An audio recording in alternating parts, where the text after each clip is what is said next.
Hello good people, balik lagi sama aku Ganjar kayak Paper Clouds.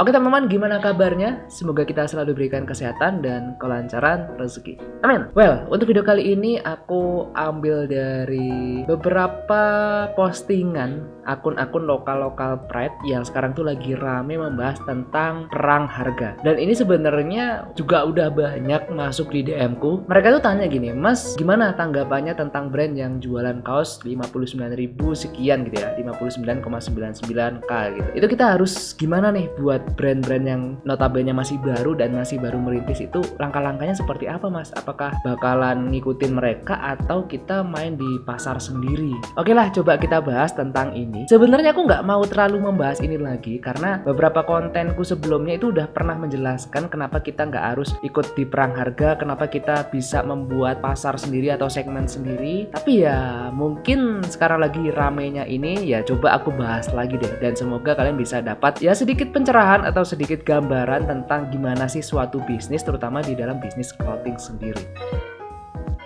Well, sekarang aku mau coba kita bedah, kita breakdown gitu ya dari beberapa brand atau beberapa kasus yang ada. Oke, kalau misalnya kita flashback sedikit, itu kan sebelumnya ada brand sepatu yang jual di harga 100.000 kembali 1.000 rupiah gitu kan, 99.000. Terus juga ada brand clothingan yang jual kaos di harga 65.000. Dan sekarang ada salah satu brand lagi, ini sebenarnya hampir sama sih. Bukan hampir sama, memang sama dengan yang 99.000 tadi, yang untuk produksi sepatu. Sekarang mereka mengeluarkan edisi untuk aparel, untuk kaosnya dengan harga 59.900 atau 60.000 lah, kita ngomongnya 60.000, jual kaos dengan harga 65.000. Sebenarnya kalau misalnya ditanyain ke aku apakah akan berimbas sama bisnisku atau enggak, ya sebenarnya nggak masalah gitu. Mau jual harga 30.000 kayak atau 10.000 nanti misalnya, ya silakan. Atau ada brand yang jual harga di atas 200, ya menurutku silakan, nggak masalah gitu. Hah, brand lokal ada tuh yang jual 200.000 ke atas gitu kan? Ya banyak cuy. Kalau misalnya kalian searching atau kalian sering ngikutin pergerakan atau ngikutin lokal brand yang ada di Indonesia, itu banyak banget kaos-kaos lokal yang harganya di atas 200 gitu.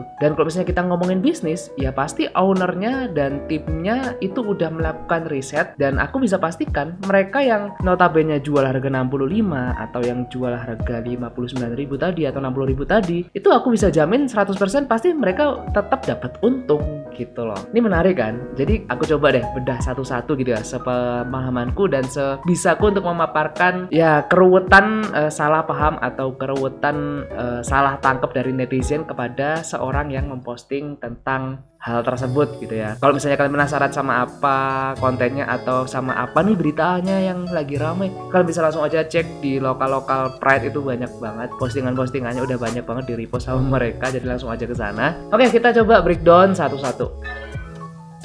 Nah, brand yang jual kaos di harga 65.000 tadi, itu dilihat dulu mereka itu brandnya apa gitu kan. Mereka tuh brandnya siapa, market mereka selama ini tuh kemana, marketnya ke siapa. Kita juga bisa lihat brand mereka itu kapasitas produksinya kemana. Terus kita juga bisa lihat kapasitas produksinya mereka itu kayak gimana gitu kan. Apakah skalanya masih kecil atau udah bisa dibilang kayak pabrikan. Nah, yang pasti ya skalanya menurutku dengan harga segitu mereka bisa berani segitu, ya menurutku mungkin bukan cuma ribuan pieces lagi teman-teman stoknya mereka, tapi udah bisa ratusan ribu, bahkan mungkin bisa jutaan gitu untuk produksinya.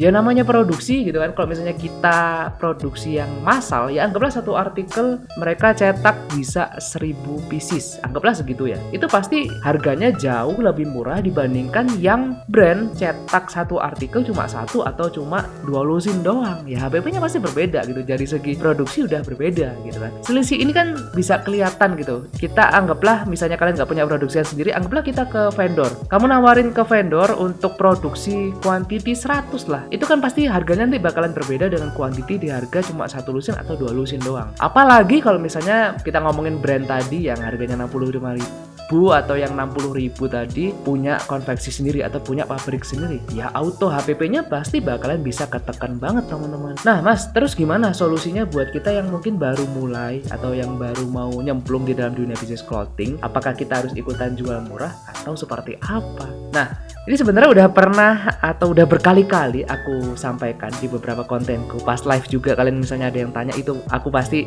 ada pertanyaan yang seperti ini tuh. Mepet-mepet seperti itu pasti ada. Nah, kalau misalnya mau mulai suatu bisnis, itu aku menyarankan ke kalian riset dulu cuy. Cari tahu dulu gitu kan. Kemudian juga cek keuangan kalian pas lagi start sekarang nih pengen bikin bisnis itu seperti apa. Nah, yang bisa tahu ya kalian sendiri gitu kan. Nah, dari situ nanti kamu bisa atau baru ke step yang bisa dibilang kayak cek pasar. Ini jualan misalnya harga segini, kalau pasar yang segini harganya segini gitu. Jadi kalian bisa mengcompare gitu kan. Karena nanti pendekatan atau cara pendekatan masing-masing market yang kalian tuju itu pasti bakalan berbeda cara mainnya. Misal kita pengen ngomongin segmen yang low, ya mereka itu segmen low ini orang-orangnya itu butuh harga yang murah gitu, dapat banyak murah kelar gitu loh. Untuk masalah kualitas ya mungkin masih bisa dimaklumi karena harganya murah gitu. Kalau misalnya kita pengen nembak harga segitu. Kemudian kalau misalnya kita ngomongin di segmen high, ya itu kita butuh value, kita butuh diferensiasi atau pembeda. Anggaplah gampangnya kita bikin sama-sama kaos, pembedanya sama brand-brand atau segmen yang low ya kita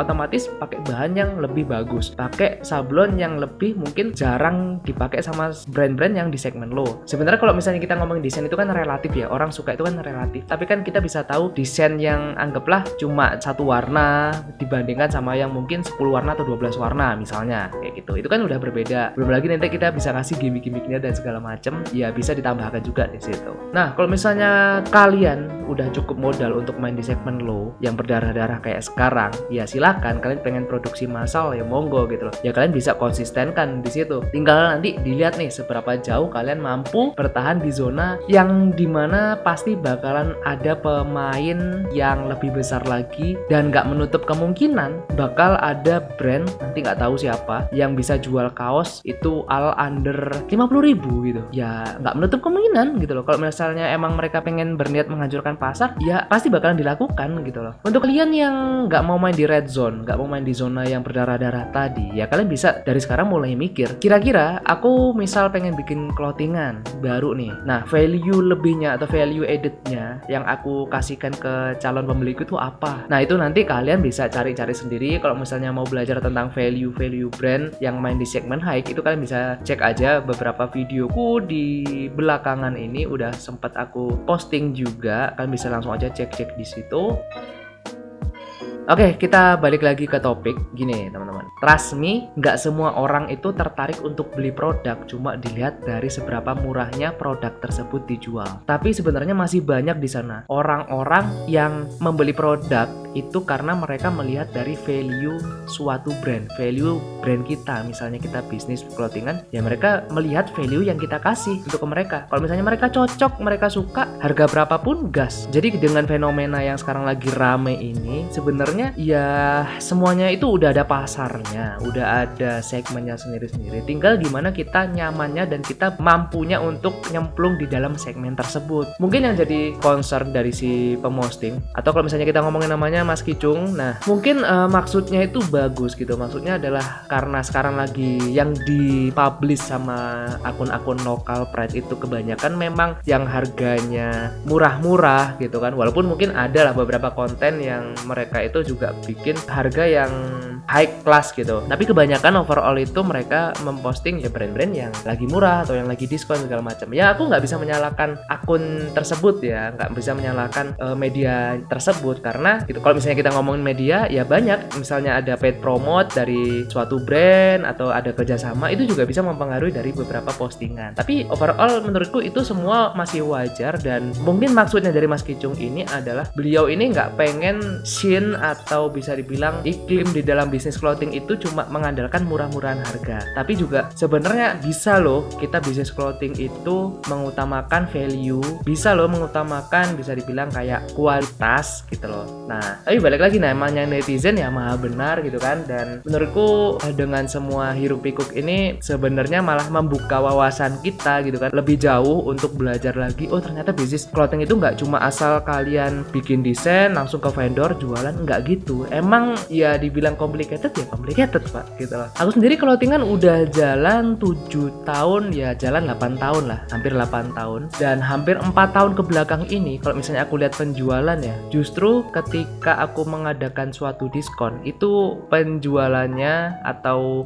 closingannya itu lebih sedikit daripada ketika aku jual harga normal dan nggak ada diskon, itu justru penjualannya lebih meningkat. Jadi ya memang tinggal gimana nih kita mampu bertahan, entah itu kalian main di red zone atau main di yang blue ocean, itu semua nanti pasti bakalan berimbas tergantung sama kebutuhan, entah itu harus bayar berapa karyawan, harus menghidupi berapa kepala, kemudian juga keterpepetan suatu brand tersebut, itu juga pasti bakalan mempengaruhi gimana sistem dari bisnis kalian gitu loh.